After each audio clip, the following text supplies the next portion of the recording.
नमस्कार, आप सभी का स्वागत है नेक्स्ट 9 स्पोर्ट्स में और मैं हूं आपके साथ नैन्सी सेठी।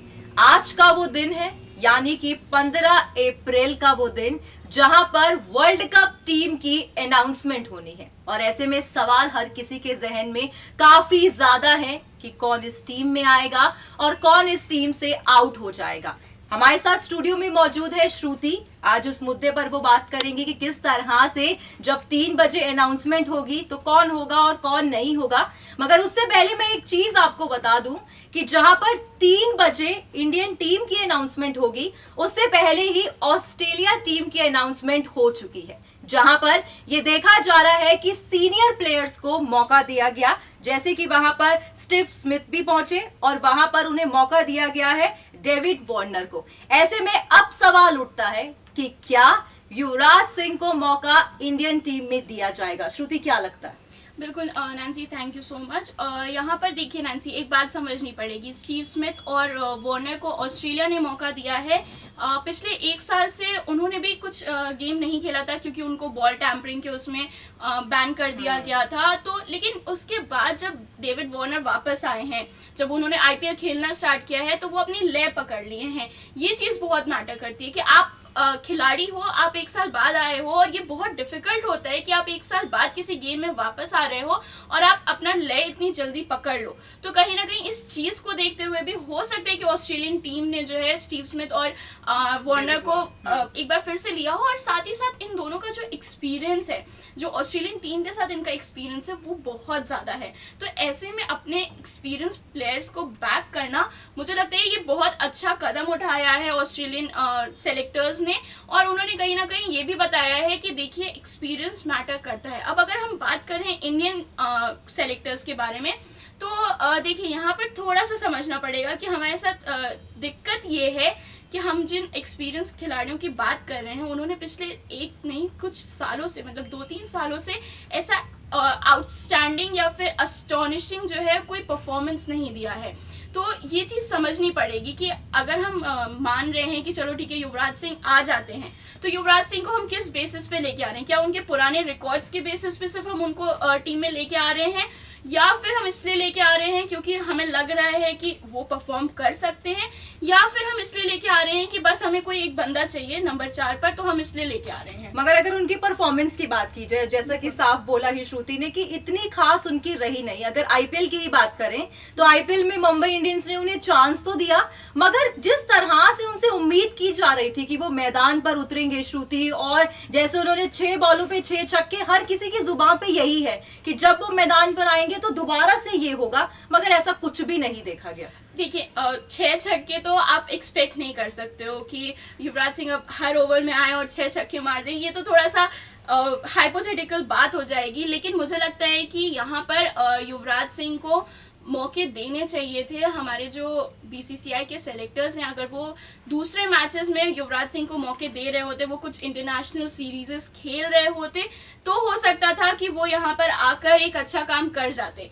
यहाँ पर उनको मौके नहीं मिले हैं। मगर श्रुति, कहीं ना कहीं ये भी कहा जा रहा है कि युवराज के साथ जो है वो एक नाइंसाफी हो रही है। कहते हैं ना कि नहीं उनके साथ ये गलत हुआ, क्योंकि अगर अंबती रायडू की मैं बात करूं या फिर दिनेश कार्तिक, इन सब की अगर परफॉर्मेंस की बात की जाए तो इतनी कोई खास इनकी रही नहीं, मगर फिर भी इन्हें मौका दिया जा रहा है। बिल्कुल, यही तो मैं बात कर रही हूँ नैन्सी कि आप ऐसे प्लेयर्स को मौका दे रहे हो जो, और बार बार दे रहे हो, रिपीटेडली दे रहे हो आप, जिन्होंने अभी तक परफॉर्म ही नहीं किया। एक मैच को छोड़ दिया जाए, 2 मैच को छोड़ दिया जाए, तो मुझे नहीं लगता अंबती रायडू नंबर 4 पर आकर कोई भी बड़ा काम करके गए हैं। क्योंकि जैसे ही टॉप ऑर्डर कोलैप्स करता है, विराट कोहली, शिखर धवन, रोहित शर्मा जैसे ही आउट होते हैं, वैसे ही हम देखते हैं कि पूरी की पूरी इंडियन टीम बिखरती हुई चली गई है। तो ये कमजोरी बाकी टीम्स को भी पता है कि हम अगर एक बार टॉप ऑर्डर्स को आउट कर दिए इंडियन टीम के, तो उसके बाद पूरी की पूरी टीम जो है बिखरती हुई चली जाएगी। एक लौते महेंद्र सिंह धोनी ऐसे होंगे जो शायद टीम इंडिया को बचा पाए, लेकिन उनके लिए भी आप एक प्लेयर पे ज्यादा भार नहीं दे सकते हो। अगर टॉप ऑर्डर कोलैप्स, तो चौथे नंबर पर कोई नहीं है, आप यूं आपके विकेट्स जो हैं डाउन होना स्टार्ट हो जाते हैं। तो यहाँ पर देखना पड़ेगा। तो मतलब ये कह सकते हैं कि जिस तरह से ऑस्ट्रेलिया ने अपने सीनियर प्लेयर्स को मौका दिया है, अगर अब की बारी जो 3 बजे फैसला आना है, अगर उसमें युवराज नहीं होते तो इंडिया शायद हार जाएगी। हारना तो नहीं कह सकते नैन्सी, क्योंकि देखिए कहीं ना कहीं इंडियन टीम है और दिल से लगाव भी रहता है, तो हारने का तो नहीं कह सकते। हाँ, लेकिन यहाँ पर मैं ये ज़रूर कहूँगी कि सेलेक्टर्स इवन टीम कैप्टन से एक गलती हुई है, और वो अभी की गलती नहीं है, वो बहुत पुरानी गलती है। और ये बात हम लोगों को समझना पड़ेगा कि अब 15 अप्रैल को आकर आप ये चीज़ नहीं कह सकते हो कि युवराज सिंह टीम में वापस आने वाले हैं, क्योंकि आपने पहली बात उनको मौके ही नहीं दिए हैं, शुरुआत से ही आप मौके नहीं दिए। आपको पता है वर्ल्ड कप आने वाला है और आपके पास एक ऐसा प्लेयर है जो आपको वर्ल्ड कप जिता कर दिया हुआ है, तो आपको वहां पर उसको मौके देने चाहिए थे। Instead of giving chances to Ambati Rayudu या किसी और को चांस देने से बेहतर था कि आप युवराज सिंह को यहाँ पर ट्राई करते जाते और उनको थोड़ा सा ग्राउंड पे टिकने का मौका देते। सही बोला श्रुति ने कि उन्हें मौका देना चाहिए था कि युवराज पहले से ही प्रैक्टिस करते और हाथ अपना जमा बैठते। मगर जिस तरह से यहाँ पर ऑस्ट्रेलिया के सेलेक्टर्स की अगर बात की जाए तो इतनी शानदार उन्होंने वापस से अपने सीनियर बंदों को ही हायर कर लिया, या फिर यूं कहे कि उन्हें मौका दे दिया, तो कहीं ना कहीं ये भी कहना गलत नहीं है कि अब की बारी का जो मुकाबला होगा वो काफी ही, मतलब ये कह सकते हैं कि काफी डिफिकल्ट होने वाला है। देखिए नैन्सी, वर्ल्ड कप एक ऐसा स्पॉट होता है, एक ऐसी जगह होती है जहां पर आपको चाहिए कि आपके सीनियर खिलाड़ी रहें, क्योंकि एक्सपीरियंस हर जगह मैटर करता है, चाहे वो आपकी फील्ड हो या मेरी फील्ड हो या किसी और की फील्ड हो, कोई भी फील्ड हो, वहां पे एक्सपीरियंस बहुत ज्यादा मैटर करता है। और एक तरफ धोनी है जिनको डीआरएस किंग कहा जाता है, जिनको कहा जाता है कि भाई रिव्यू सिस्टम जो है वो धोनी का ही है। तो अगर धोनी जैसे एक्सपीरियंस खिलाड़ी है और उनके साथ और भी एक्सपीरियंस खिलाड़ी जुड़ जाते हैं, तो इंडिया के लिए तो ऑब्वियसली, हम ये नहीं कह रहे कि आप नए लोगों को मौका मत दो, लेकिन नए लोगों में आप किनको मौका दोगे जो अपने आप को प्रूव कर चुके हैं। और जो एक्सपीरियंस खिलाड़ी है वो तो ऑलरेडी एक्सपीरियंस है ना, उसको तो पता है कि क्या किस तरीके से गेम चलता है। उसको भी पता होगा कि अरे भाई अगर ये बैट जो है, अगर कोई बॉलिंग कर रहा है तो वो किस एंगल पे बॉलिंग करने वाला है, या स्लो करने वाला है या फास्ट करने वाला है, वो सब पता रहता है। श्रुति, में बस जाते जाते एक ही सवाल पूछूंगी कि क्या आप चाहते हैं कि युवराज को मौका मिले? देखिए, ये तो बहुत अच्छा क्वेश्चन पूछा आपने नैन्सी, क्योंकि हम सभी चाहते हैं, चाहे वो फैंस हो ना हो युवराज सिंह के, लेकिन कौन नहीं चाहेगा कि युवराज सिंह को एक बार और जो है छक्के चौके मारते हुए ग्राउंड पर देखा जाए।